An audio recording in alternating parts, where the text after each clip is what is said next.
Mga igsuon, taliwala bitaw sa kasub-anan nga gibati karon sa mga magtutuong Katoliko gumikan sa pagpanaw sa ato ang mahal nga Santo Papa, Papa Francisco.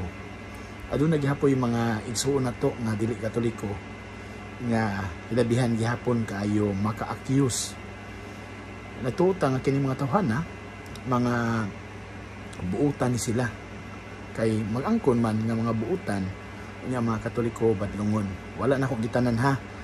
Ako lang ni specific aning tawhana nga nagpost o maot kaayo alang sa ato ang Santo Papa.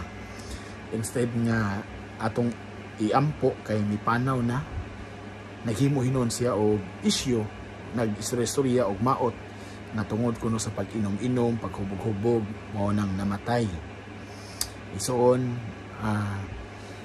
sa kanunay amo ka nga iampo nga unta hikapon imong kasing-kasing nga madutlan unta na bang maghinulsol dili palabion ang kasuko.